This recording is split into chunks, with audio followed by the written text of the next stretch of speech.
नमस्कार, मधुराज रेसिपी मराठीमध्ये तुम्हा सर्वांचं खूप खूप खूप मनापासून स्वागत। आज आपण पुरणाचे दिंड कसे बनवायचे ते बघतोय। नागपंचमी जवळ आलेली आहे, त्या दिवशी बऱ्याच ठिकाणी महाराष्ट्रामध्ये हे नैवेद्य म्हणून बनवले जातात। तर आता सगळ्यात आधी दिंड बनवण्यासाठी अर्धा कप चणा डाळ घ्यायची। चणा डाळ व्यवस्थित 2 ते 3 वेळा स्वच्छ धुवून घ्यायची आणि धुतलं की त्यामध्ये व्यवस्थित चणा डाळ पूर्ण कव्हर होईल इतकं पाणी घालायचं आणि एक साधारण 5 ते 6 तास किंवा मग रात्रभर शक्य असल्यास भिजवून घ्यायची। तर इथे ही चणा डाळ मी साधारण एक 6 तास भिजवून घेतली आणि छान अशी फ्लफी झाली, तुम्ही बघू शकाल। ऑलमोस्ट त्याचा आकार दुप्पट झाला। आता ही भिजवलेली चणा डाळ आपण कुकर मध्ये काढून घेतो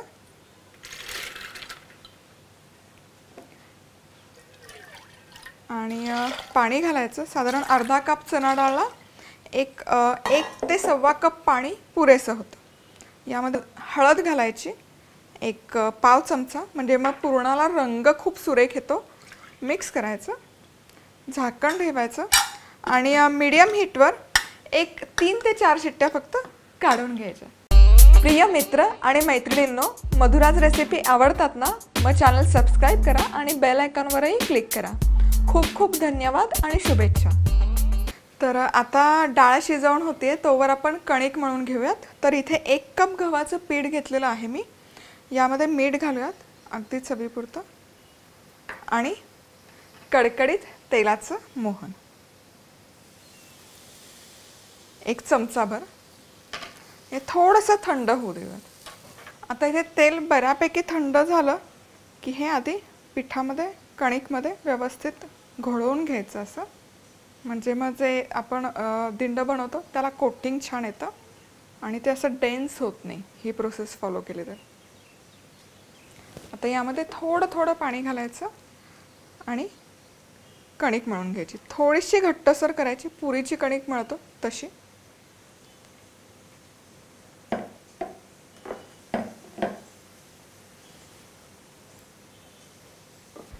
चला तर मग इथे ही कणिक व्यवस्थित मळून झालेली आहे। आता काय करूयात, आता ही एका सेपरेट बाउलमध्ये काढून घ्यायची। हवं तर वर थोडंसं तेल लावायचं, झाकण ठेवायचं आणि एक साधारण अर्धा तास आपण हे बाजूला ठेवूयात। चला तर मग इथे एक मीडियम हीटवर फक्त 4 शिट्ट्या काढून घेतलेल्या आहेत। आता झाकण उघडूयात आणि आता इथे बघू शकाल तुम्ही, डाळ जी आहे ही व्यवस्थित शिजली आहे, मऊ झाली आहे। आता काय करायचं, यामध्ये जे जास्तीचं पाणी आहे ते म्हणजे कट किंवा आमटीला वापरतात, तर हे आता आपण काढून घेऊयात।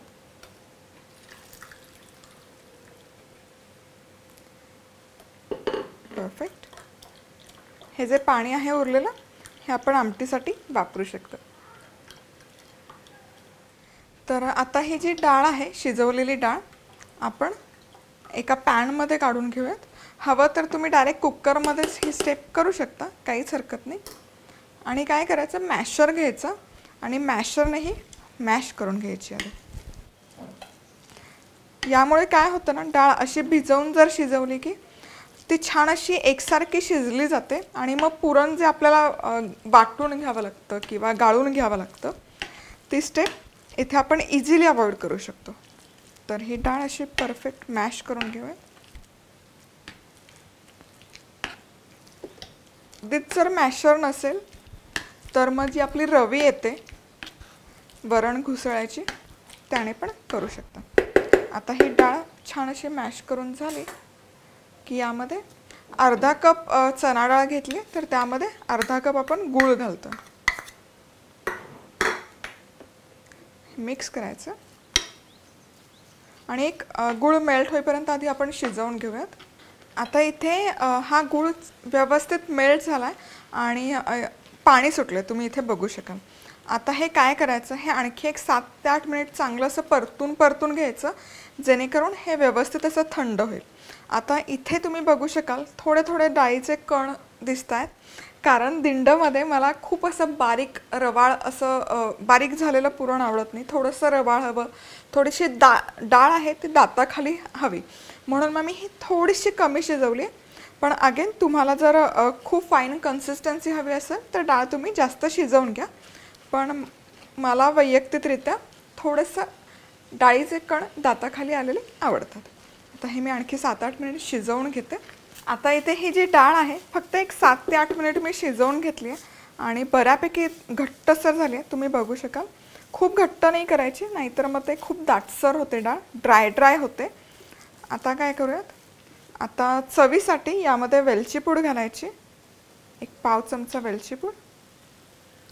आणि अर्थातच पुरण आहे, चणा डाळ आहे, तर जायफळ. आणि जायफळ कधी पूड करून नाही ठेवायची, शक्यतो असं अख्खं जायफळ घेऊन किसून घ्यायचं, म्हणजे त्याचा स्वाद खूप छान उतरतो. श्रीखंड असो कुठलाही गोडाचा पदार्थ असो, जिथे जायफळ वापरायचे तिथे असं किसूनच घ्यायचं. मिक्स करूयात. आणि आता आपलं हे पुरण बनवून तयार आहे. चला तर मग आता हे दिंड बनवण्यासाठी कणिक तयार आहे, पुरणही बनवून तयार आहे. आता एकतर आपल्याला हे उकडून घ्यायचं, स्टीम करायचं. तर इथे स्टीमरमध्ये बेसला पाणी घालून घ्यायचं, झाकण ठेवायचं आणि हे पाणी गरम करायला ठेवूयात आपण.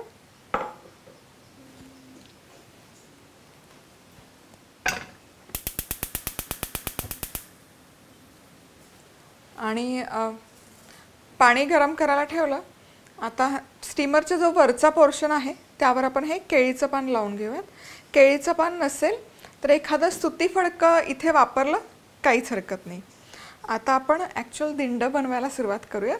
तर ही जी कणिक आपण मळून घेतली होती ती पुन्हा एकदा एकसारखी करून घेऊयात.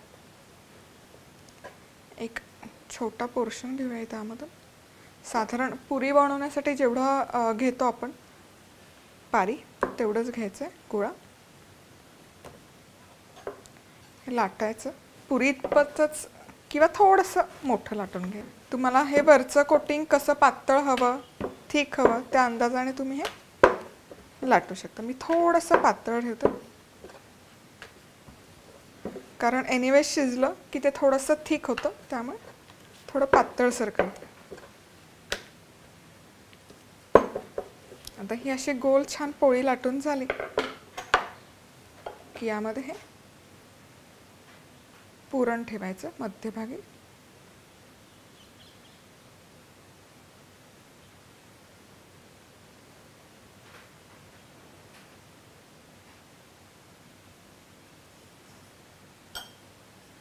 हे फोल्ड करून घ्यायचं दोन्ही साईडने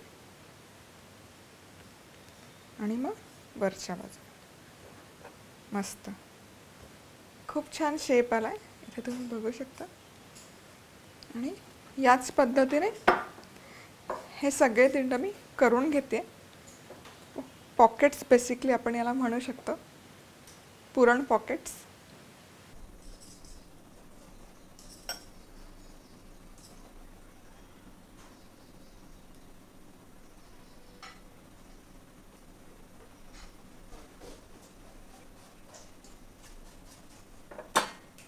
चला तर मग इथे हे पुरणाचे दिंड बनवून तयार आहेत. आता आपण हे स्टीमरमध्ये ठेवून घेऊयात केळीच्या पानावर. आणि जसं मी आधी सांगितलं, केळीचं पान नसेल तर मग एक सुती फडकं रुमाल वापरला तरी चालेल. आता इथे स्टीमरमध्ये पाणी गरम करून घेतलेलं आहे. आता यावर हे भांडं ठेवूयात,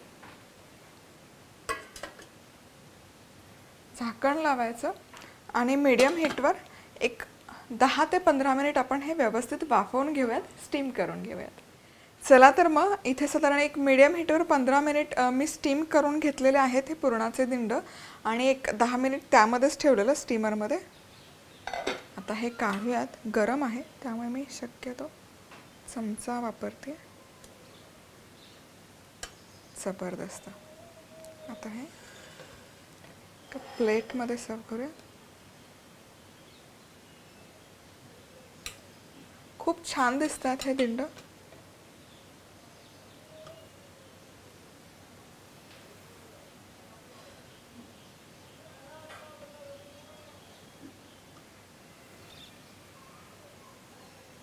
मस्त. आणि हे खायचे कसे तर हे असेच गरमागरम सर्व करायचे. अर्थातच काही ठिकाणी नैवेद्य दाखवतात आणि यावर साजूक तूप घालायचं. हवं तर जेव्हा तुम्ही पुरण स्टफ करता तेव्हाही साजूक तूप घालू शकता.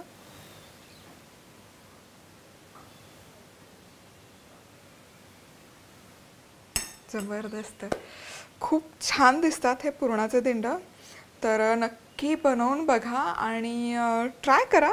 तुमच्याकडे प्रथा असेल तर जरूर करा आणि त्याच वेळेस सबस्क्राईब करायला विसरू नका आणि सबस्क्राईब करताना बेल आयकॉनवरही क्लिक करा. तर आज वेळात वेळ काढून तुम्ही ही रेसिपी पाहिल्याबद्दल तुम्हा सर्वांचे खूप खूप खूप मनापासून धन्यवाद. पुन्हा भेटूयात अशाच एका मस्त रेसिपीबरोबर. तोवर मस्त राहा, खुश राहा, आनंदी राहा आणि सगळ्यात महत्त्वाचं खात राहा.